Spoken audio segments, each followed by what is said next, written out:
जी अस्सलाम वालेकुम। उम्मीद है कि आप सब खैरियत व आफियत से होंगे। बेटा हम लोगों ने जो थी वो प्रीवियस अपने लेक्चर में जो थी वो डिस्कशन की थी बेसिकली यूनिट मेम्ब्रेन मॉडल को लेकर के और फ्लूइड मोज़ेक मैनर के ऊपर हम लोगों ने बात की थी कि दो साइंटिस्ट ने जो कि फ्लूइड मोज़ेक मॉडल अपना पेश किया था। उन्होंने ये कहा, उन टू साइंटिस्ट का जो नाम था वो एक का नाम सिंगर था और दूसरे का नाम जो है वो निकोलसन था। अब बेसिकली डिस्कवरी के अकॉर्डिंगली जब उन्होंने जो प्रीवियस एक डिस्कवरी हुई थी जो कि यूनिट मेम्ब्रेन मॉडल पे डिस्कवरी थी, उसको उन्होंने रिवेल कर दिया और उनके अकॉर्डिंगली मैं थोड़ा सा ओवरव्यू आपको प्रीवियस लेक्चर का दे देती हूँ कि ये डायग्राम जो थी वो प्रीवियस लेक्चर की वजह से यहाँ पे जो है वो इसमें भी जो थी वो कोड होती थी।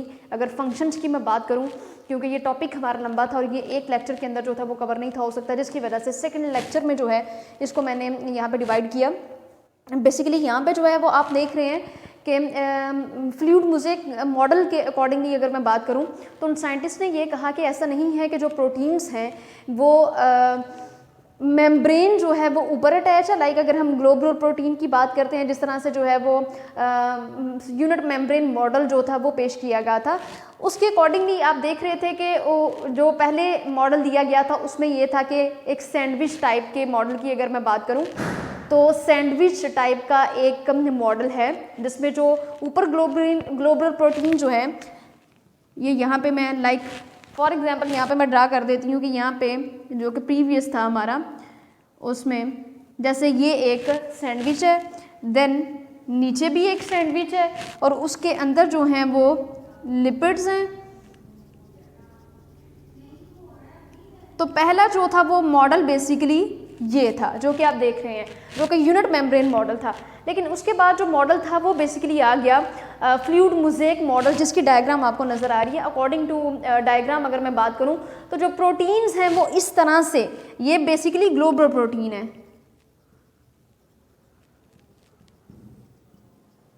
तो ये जो प्रोटीन्स आपको नज़र आ रही हैं बेसिकली ग्लोबुलर प्रोटीन्स हैं, अंदर जो हैं वो लिपिड्स मौजूद हैं। तो अब ये वाला जो मॉडल है वो very different to fluid mosaic model. अगर मैं बात करूं तो यहाँ पे जो है वो ऊपर ग्लोबुलर प्रोटीन की एक लेयर आपको नज़र आ रही है और अंदर जो है वो लिपिड्स हैं। बट जो निकोलसन और सिंगर ने ये बोला कि ऐसा नहीं है, बल्कि जो प्रोटीन्स होते हैं वो लिपिड्स के अंदर ही एम्बेडेड होते हैं। तो ये आपको नज़र आ रहा है कि यहाँ पे जो है वो लिपिड्स की लेयर आपको नज़र आ रही है, यहाँ पे उसके अंदर ही जो है ये प्रोटीन्स हैं। बेसिकली यहाँ पे जो है ये मैं ये लिख देती हूँ कि ये प्रोटीन्स हैं। अब लिपिड्स के अंदर ही जो है वो एम्बेडेड हुए हैं प्रोटीन्स, ये जो कि दिखाई दे रहे हैं आपको यहाँ पे। उसके बाद आपको जो है वो फिलामेंट्स कुछ नज़र आ रहे हैं। अगर सेल मेम्ब्रेन की बात करूँ तो ये कुछ फिलामेंट्स नज़र आ रहे हैं जो कि साइटोस्केलेटन के फिलामेंट्स हैं। देन यहाँ पे जो है ये कुछ मॉलिक्यूल्स आपको नज़र आ रहे हैं जो कि कोलेस्ट्रॉल के मॉलिक्यूल्स हैं। फैट्स की बात करूं या कोलेस्ट्रॉल की मैं बात करूं, अब यहाँ पे ऊपर जो है ये ग्लाइकोप्रोटीन है जो कि ऊपर वाली लेयर के अंदर ये बेसिकली जो है वो प्रोटीन्स हैं। ऊपर आपको ग्लाइकोप्रोटीन नज़र आ रहा है।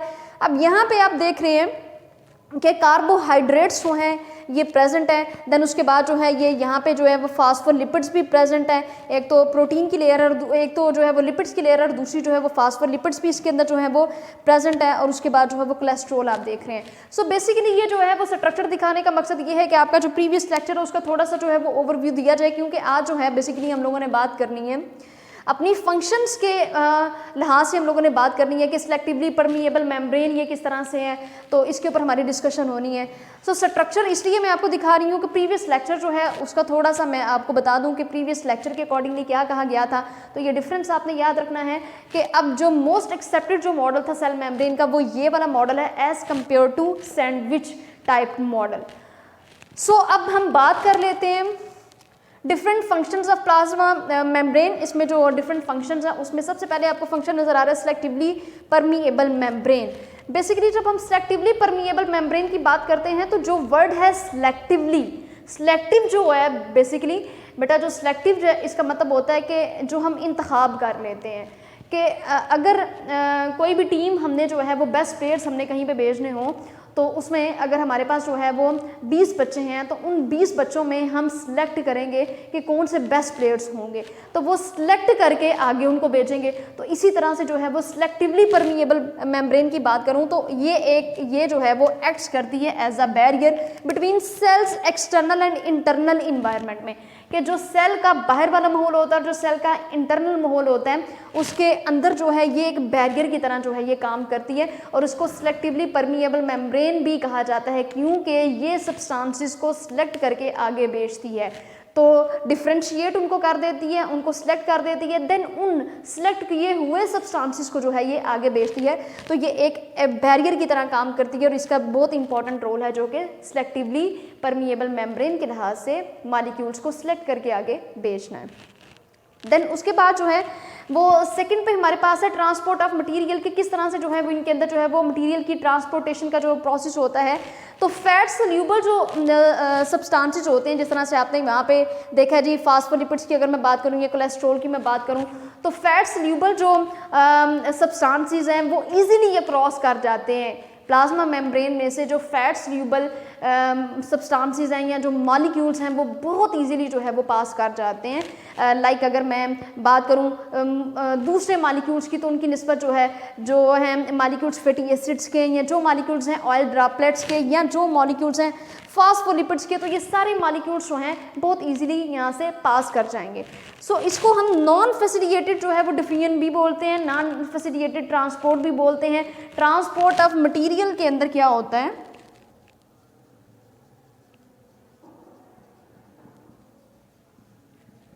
ट्रांसपोर्ट ऑफ मटेरियल, इसके अंदर बेटा ये होगा कि जितने भी फैट सोल्यूबल विटामिन्स हैं, फैट सोल्यूबल सब्सटेंसेस हैं या मॉलिक्यूल्स हैं, तो वो बहुत इजीली जो है वो पास कर जाएंगे दूसरे मॉलिक्यूल्स की निस्बत। लाइक इसकी एग्जांपल अगर मैं लिखूं तो लिपिड्स, कोलेस्ट्रॉल,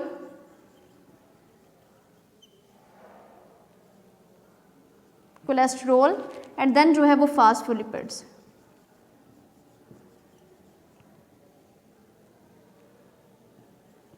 और इसके अलावा जो है वो ऑयल ड्रॉपलेट्स।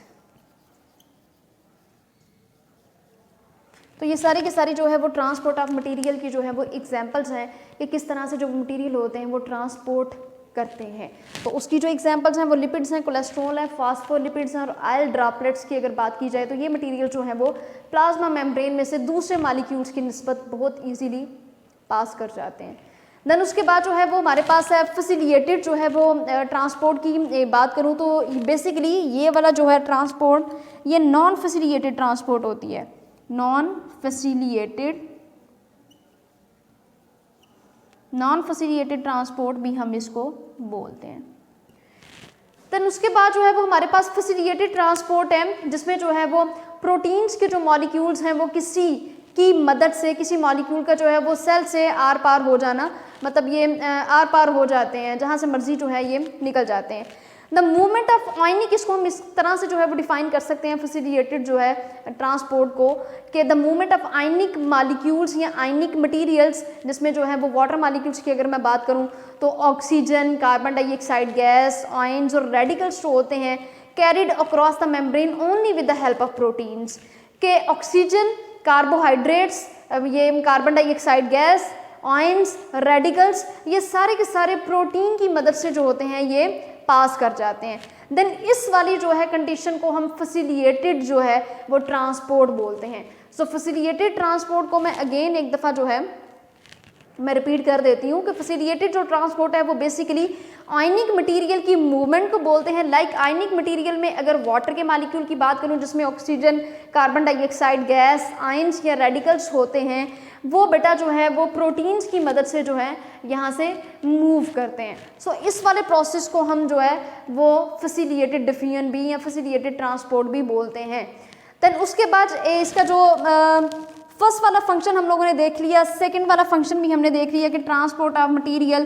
देन उसके बाद जो है वो हम लोगों ने डिस्कस किया है कि फैसिलिटेटेड जो डिफ्यूजन होती है, फैसिलिटेटेड जो ट्रांसपोर्ट होती है वो किस तरह से इनके अंदर होती हैं।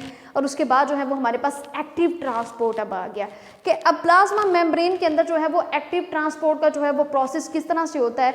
तो एनर्जी के इस्तेमाल से जो है वो मटीरियल को जब हरकत दी जाती है तो बेसिकली उसको जो है वो हम एक्टिव ट्रांसपोर्ट बोलते हैं। तो ये पॉइंट आपने याद रखना है कि ऐसा प्रोसेस जिसमें अगर मूवमेंट करनी है मॉलिक्यूल्स की, the movement of molecules with the expenditure of energy, ऐसा प्रोसेस जिसमें मॉलिक्यूल्स को मूवमेंट अगर देनी है लेकिन उस प्रोसेस में अगर मूवमेंट देनी है तो एनर्जी भी जो है वो खर्च होगी, तो हम ऐसे प्रोसेस को जो है वो हम एक्टिव ट्रांसपोर्ट जो है वो बोलते हैं। और ये वो वाली एक्टिव ट्रांसपोर्ट होती है जिसमें मूवमेंट होती है मॉलिक्यूल्स की from lower to higher concentration.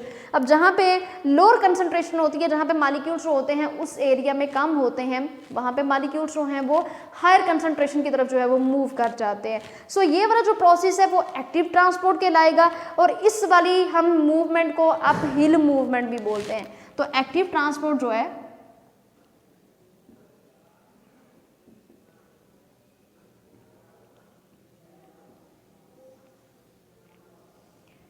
Active transport की अगर मैं बात करूं तो मूवमेंट होगी मॉलिक्यूल्स की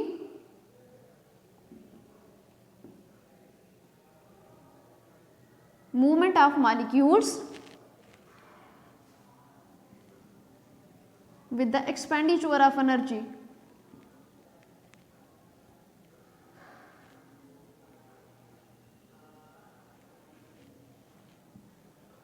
तो ये चीज़ आपने याद रखनी है कि एक्टिव ट्रांसपोर्ट वो वाला प्रोसेस है जिसमें मॉलिक्यूल्स की मूवमेंट हो रही है, लेकिन अगर मॉलिक्यूल्स की मूवमेंट होगी तो इस प्रोसेस में एनर्जी भी खर्च होगी कि अगर हमने वो प्रोसेस करवाना है। अगर हम भी कोई फिजिकल काम करते हैं, फॉर एग्जांपल कोई भी हम लोगों ने जो है वो फिजिकल वर्क करना है, तो उसमें यू नो कि हमारी एनर्जी जो होती है वो एक्सपेंडिचर होती है, वहाँ पे एनर्जी हमारी एक्सपेंड होती है, वहाँ पे हमारी एनर्जी जो होगी वो वेस्ट होगी, हमारी एनर्जी जो होगी वो खर्च होगी।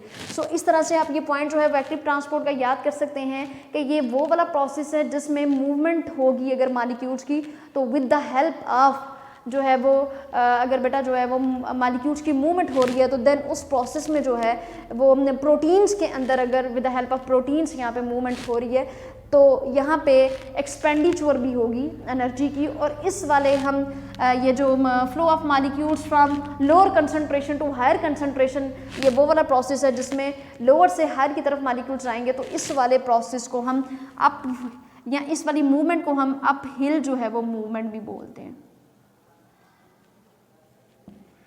तो इसको हम अप हिल मूवमेंट बोलेंगे। अच्छा जी, अब जो है वो हमारा हम लोगों ने डिस्कस कर लिया एक्टिव ट्रांसपोर्ट को, तो अब हम पैसिव ट्रांसपोर्ट की तरफ चलते हैं। तो पैसिव ट्रांसपोर्ट जो है वो वाला प्रोसेस होता है जिसमें बेटा पैसिव ट्रांसपोर्ट के अंदर जो है वो कोई भी यूटिलाइज नहीं होती एनर्जी की। अगर मैं बात करूं तो यहाँ पे जो है वो हायर कंसंट्रेशन से लोअर कंसंट्रेशन की तरफ जो है वो मॉलिक्यूल्स मूव करते हैं और इस तरह की मूवमेंट को हम डाउन हिल मूवमेंट बोलते हैं। तो यहाँ पे जो है मैं लिख देती हूँ कि एक्टिव ट्रांसपोर्ट, और यहाँ से आपको बेटा एक शॉर्ट क्वेश्चन भी आ सकता है। शॉर्ट क्वेश्चन ये आएगा कि differentiate between passive transport and active transport. तो पैसिव और एक्टिव ट्रांसपोर्ट के अंदर आपने बेसिकली जो है वो डिफरेंस बताना है। अब जी पैसिव ट्रांसपोर्ट है,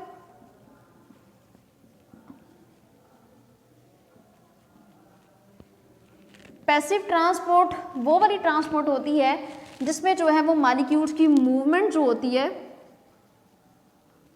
जब मॉलिक्यूल्स की मूवमेंट होती है तो फिर क्या होता है कि एनर्जी जो होगी इस वाले प्रोसेस में एक्सपेंड नहीं होगी। So without expenditure of energy हम लिख सकते हैं।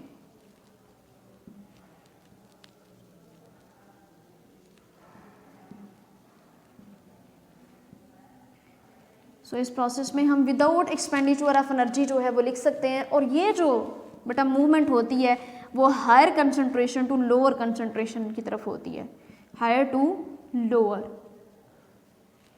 कंसंट्रेशन।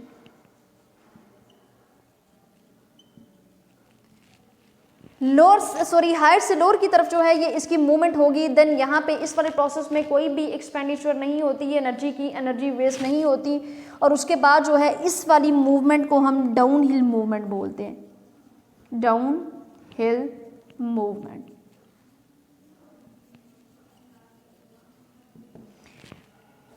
अच्छा जी बेटा, हम लोगों ने जो है वो बात की एक्टिव ट्रांसपोर्ट पे, पैसिव ट्रांसपोर्ट पे।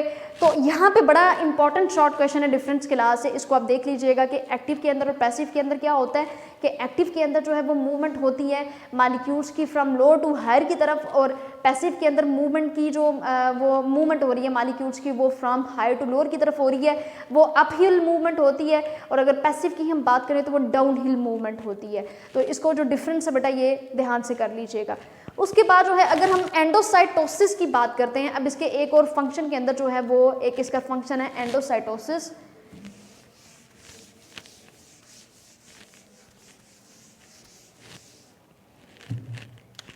You know it is the combination of two words. Endocytosis की अगर बात करूं तो जैसे नाम ही ये शो कर रहा है कि एंडो मीन इनसाइड या अंदर लेके जाना कोई भी चीज।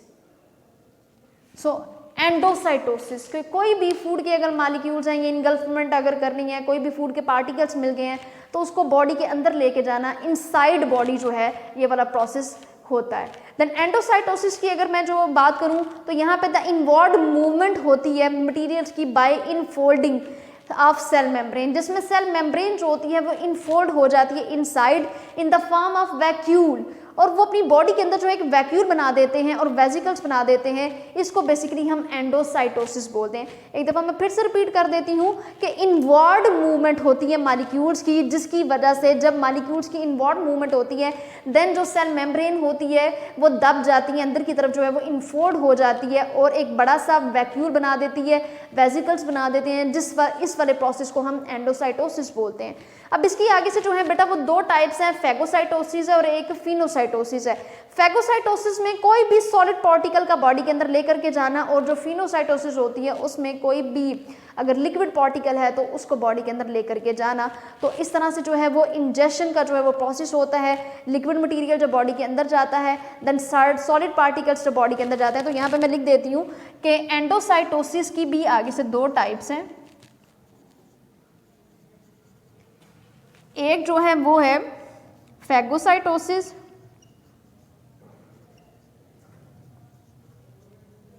और दूसरी जो है वो फिनोसाइटोसिस है।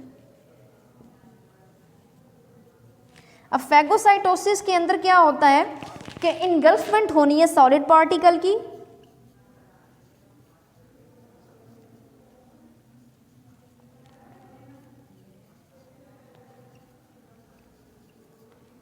सॉलिड पार्टिकल्स जो होंगे इनगल्फ हो जाएंगे। अगर फिनोसाइटोसिस की बात करती हूँ तो यहाँ पे जितने भी लिक्विड पार्टिकल्स होते हैं,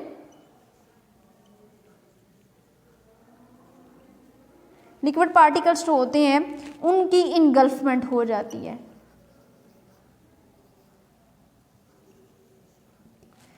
सो ये डिफरेंस यहाँ पे शॉर्ट क्वेश्चन के लिहाज से भी पूछा जा सकता है और आपकी बुक के अंदर मौजूद है कि फैगोसाइटोसिस और फिनोसाइटोसिस जो है ये एंडोसाइटोसिस की ही दो टाइप्स हैं। अगेन मैं आपको बता दूं कि सॉलिड पार्टिकल कोई भी होगा उसको बॉडी के अंदर लेकर के जाना जो कि है ये प्रोसेस आपका कहलाएगा फैगोसाइटोसिस, और अगर लिक्विड मटेरियल को बॉडी के अंदर लेकर के जाना, उसको टेकन अप कर लेना इनसाइड द बॉडी, उसको इनगल्फ कर देना, उसको इंजेस्ट कर लेना, तो इस वाले प्रोसेस को हम फिनोसाइटोसिस बोलेंगे जिसमें लिक्विड पार्टिकल बॉडी के अंदर जाते हैं। देन उसके बाद जो है हम एक्सोसाइटोसिस की बात कर लेते हैं। अब एक्सोसाइटोसिस जो है वो क्या है, एक्सो मीन बाहर। अब जो मटेरियल अंदर गए हैं ना उन मटेरियल्स को बाहर बॉडी में से निकाल देना है। लाइक आप एंडोसाइटोसिस वाले प्रोसेस में ये देख रहे थे कि मटेरियल को बॉडी के अंदर लेकर के जाना, सॉलिड मटेरियल को भी लेके जाते हैं। अगर कॉमन सेंस की बात है, अगर हम इसको अपनी लाइफ के साथ रिलेट करें या इस वाले प्रोसेस को हम एनिमल्स की लाइफ के साथ रिलेट करें तो ये कंसेप्ट बड़ी जल्दी से बच्चों को समझ आ जाता है कि एंडोसाइटोसिस मटेरियल्स को बॉडी के अंदर लेके जाना। अब कोई भी अब हम जो है वो खाना भी खाते हैं जो कि सॉलिड फॉर्म के अंदर मौजूद होता है, और उसके बाद जो है हम पानी भी पीते हैं जो कि लिक्विड फॉर्म में मौजूद होता है, इसके बाद हम जूस भी पीते हैं जो कि लिक्विड फॉर्म में मौजूद होता है। तो देन ये यहाँ पे जो कंडीशंस हैं वो फैगोसाइटोसिस और फिनोसाइटोसिस वाली है। सो बॉडी के अंदर जो है वो इंजेस्टेड फॉर्म के अंदर जो है मतलब इंजेस्ट करना, इंजेक्शन वाला जो प्रोसेस होगा वो एंडोसाइटोसिस के अंदर आएगा। और अगर हम एक्सोसाइटोसिस की बात करते हैं तो वो फूड मटेरियल, इसको हम डाइजेशन, न्यूट्रिशन वाला एक चैप्टर है उसके अंदर जो है वो डाइजेशन का प्रोसेस लिखा हुआ है, तो उसके अंदर भी जो है वो सबसे पहले जो डाइजेशन का प्रोसेस होगा, देन जितने भी बेटा अनडाइजेस्टेड फूड पार्टिकल्स होते हैं वो बॉडी में से बाहर निकल आते हैं, और वो वाला जो प्रोसेस होगा वो एक्सोसाइटोसिस कहलाएगा। अब एक्सोसाइटोसिस में जितने भी मटेरियल्स होते हैं वो सेल से बाहर निकल आते हैं, जो कि बिल्कुल वेस्टेड मटेरियल होते हैं, जिनकी बॉडी को ज़रूरत नहीं होती है, जो एनर्जी बॉडी को पहुंचनी है वो फूड खाने के बाद ही जो है वो जितनी पहुंचनी होती है उतनी पहुंच जाती है, और बाकी जो होता है फूड अनडाइजेस्टेड फॉर्म में जो है वो बॉडी में से एक्सक्रीट हो जाता है। देन उसके बाद अगर मैं बात करूं तो the outward transportation of materials from the cell, such process is known as exocytosis. तो मैं यहाँ पे लिख देती हूँ कि एक्सोसाइटोसिस में क्या होता है,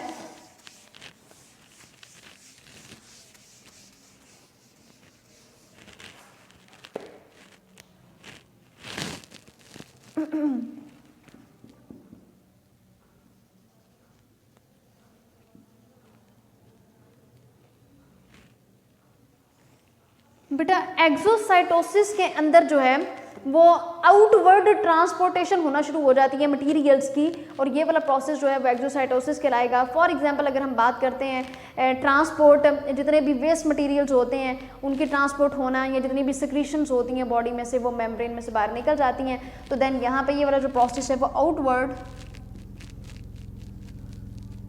outward movement of molecules,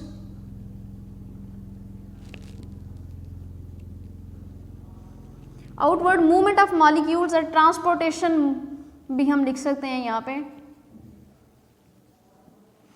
transport का वर्ड भी लिख सकती हूँ कि बॉडी में से बाहर उसको मुंतकिल कर देना या बॉडी में से बाहर निकाल देना। तो ये जितनी भी बॉडी के अंदर सिक्रीशंस होती हैं वो भी एक्सोसाइटोसिस के प्रोसेस में ही होती हैं, और जो है फूड के पार्टिकल्स का जो है बॉडी में से बाहर निकलना, जो कि वेस्टेड फूड के पार्टिकल्स होती हैं जिनको बॉडी की जरूरत नहीं होती, तो वो सारे के सारे बाहर निकल आते हैं।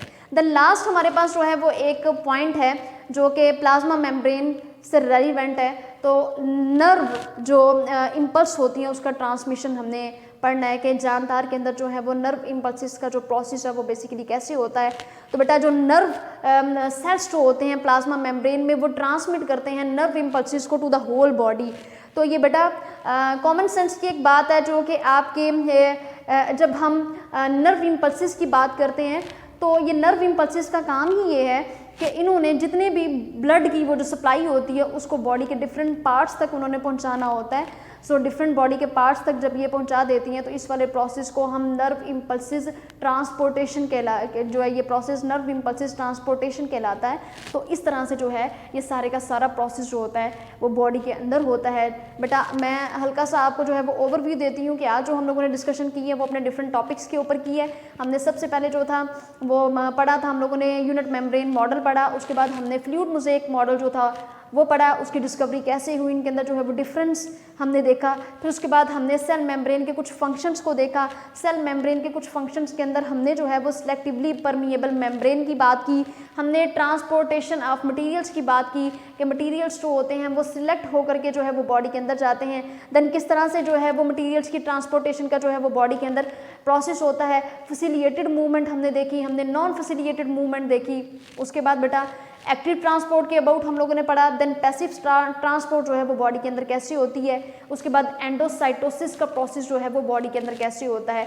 सेल मेम्ब्रेन के लिहाज से एंडोसाइटोसिस जो होती है वो क्या चीज़ है। फूड के जो पार्टिकल्स होते हैं वो बॉडी के अंदर कैसे जाते हैं, लिक्विड फॉर्म के अंदर, फिर जो है वो सॉलिड फॉर्म के अंदर। उनकी जो टाइप्स को हमने देखा, एक जो है वो फिनोसाइटोसिस है जो कि लिक्विड पार्टिकल्स को बॉडी के अंदर लेकर के जाना, और एक जो है वो फैगोसाइटोसिस है जो कि जितने भी सॉलिड पार्टिकल्स होते हैं उनको बॉडी के अंदर लेकर के जाना। उसके बाद जो है अगर हम बात कर लेते हैं एंडोसाइटोसिस और एक्सोसाइटोसिस, उसके बाद सेकंड लास्ट हमारा पॉइंट था एक्सोसाइटोसिस कि फिर फूड के जो पार्टिकल्स होती हैं, जितनी भी सिक्रीशंस होती हैं वो बॉडी में से बाहर निकल आती हैं। और सबसे लास्ट वाला जो एंड पे पॉइंट हमने डिस्कस किया था वो बेसिकली किया था नर्व इम्पल्सिस ट्रांसपोर्टेशन का, कि किस तरह से होल बॉडी के अंदर जो है वो नर्व इम्पल्सिस जो होती हैं वो ट्रांसमिट होती हैं और वो सारी की सारी बॉडी के डिफरेंट पार्ट्स को जो है वो खून की सप्लाई हो जाती है। So it's all about the different functions of cell membrane. Hopes हो कि आपको जो है वो लेक्चर की समझ आ गई होगी। बाकी दुआओं में याद रखिएगा। अल्लाह ताला आपका हामी नासिर हो। फी अमानिल्लाह। वीडियो पसंद आई तो लाइक करें, अपनी राय कमेंट करें। ऐसे ही मजीद वीडियोस के लिए हमारा चैनल सब्सक्राइब करें और बेल का आइकन दबाएं ताकि आपको हर वीडियो का नोटिफिकेशन मिलता रहे।